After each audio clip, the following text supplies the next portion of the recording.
Mexican football star Chicharito made some comments the other day that had the internet in a frenzy, choking on their matcha latte. The comments were regarding gender roles, and a lot of people said that they were sexist, even down to the Mexican president said that his comments were offensive, and his comments were so offensive to a lot of people that he lost money, he lost sponsorship, and all of the backlash ultimately made him apologize in public for what he said.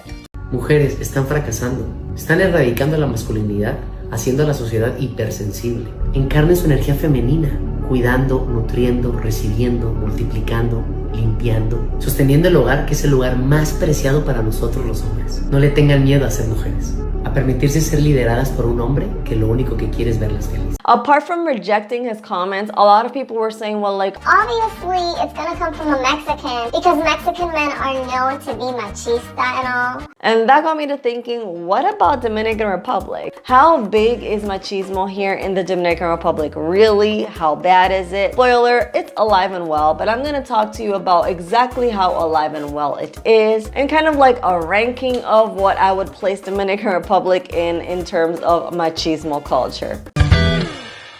If you're new to my channel, hi, my name is Ellie. This is Purely Walking, and I am your Dominican girl next door, talking to you about all things Dominican Republic. I'm talking about places that I think you might want to see, to how things work around here, what things cost, and chit-chatting about current events here in the country. So if that's what you want to see, then go ahead and subscribe.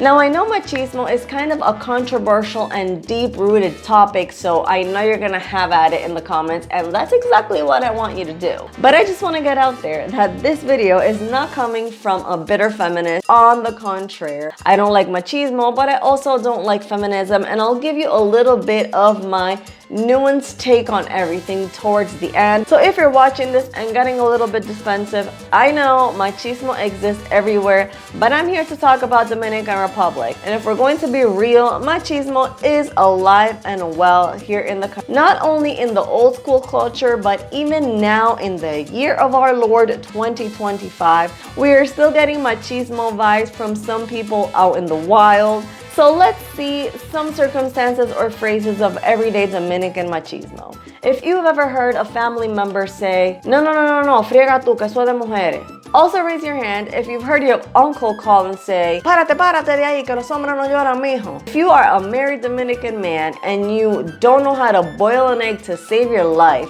but you have the audacity to criticize your wife's rice. And another way that we see machismo in Dominican culture every day is just the double standard of not being respectful to women while at the same time demanding respect. For example, a lot of family members, when they greet little boys that they have not seen in a while, they're like, mira muchacho, ¿y cuánto novia que tú tienes ya? Titi me preguntó si tengo muchas novias. Muchas novias, hoy tengo a una, mañana otra. It's almost as if it were okay for men to have a lot of girlfriends, because you never hear this type of questioning being asked to girls. So why the double standard? Don't get me wrong, I'm not saying that having a lot of girlfriends at once is okay. I don't agree with that. And I wouldn't be okay with women also having a lot of men at once either. I don't think that would be appropriate. But why is there a standard to be okay with it for men and not for women? That's just having a double morality that I don't really understand.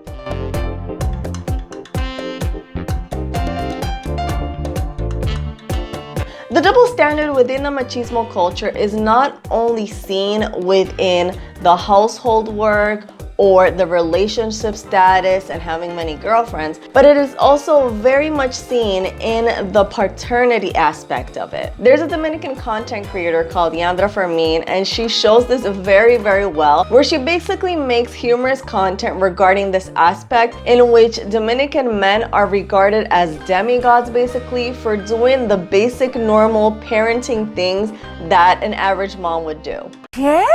me estás diciendo que ella está sola cuidando a los niños, sin ninguna ayuda. Eso es lo que se llama una madraza. Que ella llega del trabajo y le prepara la cena a los niños después de haber trabajado el día entero. Wow, pero esa sí es una buena madre. Espérate. Ella cambia pañales, o sea, con frecuencia. No, pero eso es una joya de madre. Entonces, ese fin de semana que tú vas a estar afuera, ¿con quién tú vas a dejar a los niños? ¿Con los abuelos? No, con la mamá, sola, completamente sola. Esa es una super madre, que ella sale sola a hacer diligencia con los niños. ¿Lo lleva al parque también? No, pero tú tienes mucha suerte, porque esa es una mamá súper involucrada. ¡Wow!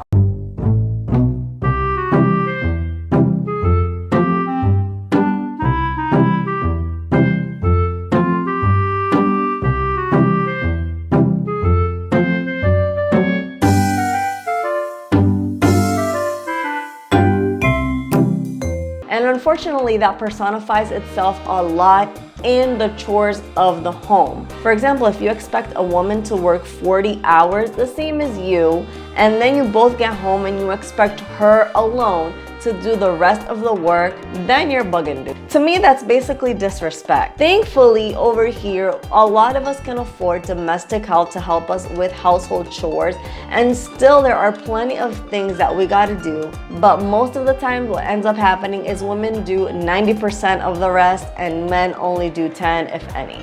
And that's my point. I mean, if you are doing a whole lot of work in the home, first of all, it should be because you and your spouse and you and your partner decided it would be that way and you wanted it to be that way, not being forced or controlled.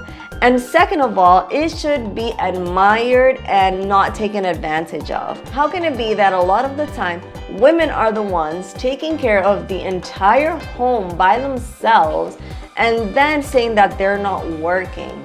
Like, are you serious?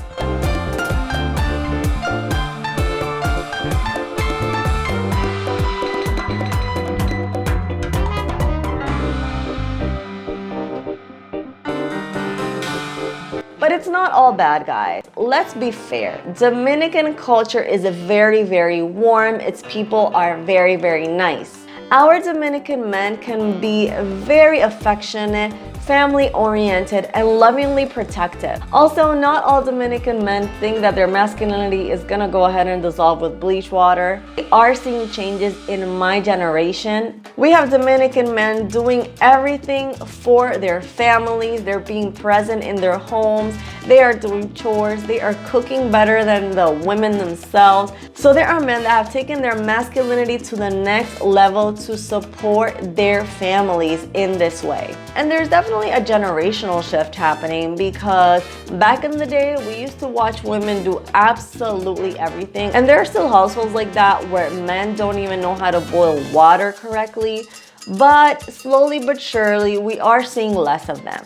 There are men that are being more vulnerable emotionally. There are couples that are getting together and figuring out how they can divide up the work that they all got to do to maintain their homes, not only economically, but also work to do in the home itself.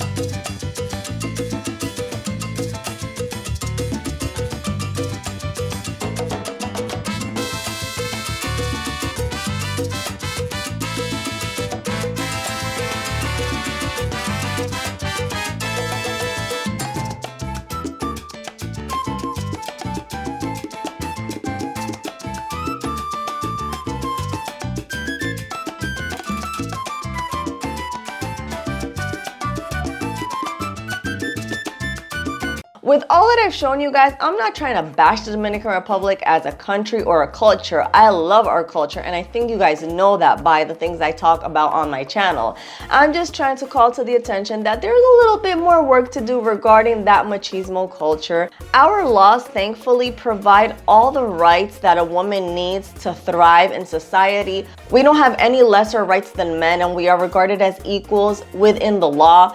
but there are certain little things in the culture that I think I showed in this video that can explain how still in this day and age, some of the roles of women are regarded as lesser than or regarded as not working. My takeaway on all of this, guys, is that I think that masculinity is actually pretty great, and so is femininity. The only way either of those things becomes toxic is if they are used to manipulate, control, or otherwise harm another person or put them down. And even so, the issue is not the actual masculinity or femininity. The issue is actually the manipulation itself, the controlling aspect, or thinking that you are superior just because you're a guy, or thinking that you are the most wonderful thing in the world just because you are a girl. All I'm trying to say is, guys, I don't believe that men should be ashamed or apologize for being masculine, for having courage, for being manly.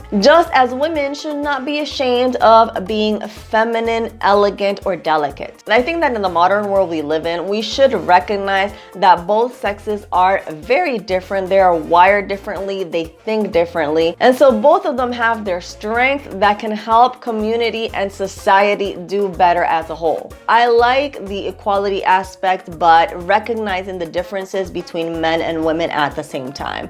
I hope you guys understand and I'm not confusing any of y'all. Anyway, I would like to know your thoughts down below. So is Dominican Republic perfect with regards to machismo? Definitely not. But we are not stuck in the 1950s. We're kind of in the process of evolving in this regard. And no, I am not talking about feminism taking over, because that's not at all what I'm about. Well, guys, that's all for me today. Leave me in the comments below from 1 to 10 how machista is your Dominican household, or how much of a machista household have you seen here in the Dominican Republic if you're not Dominican at all. Guys, as always, this is me signing out, and I'll see you in my next video. Bye!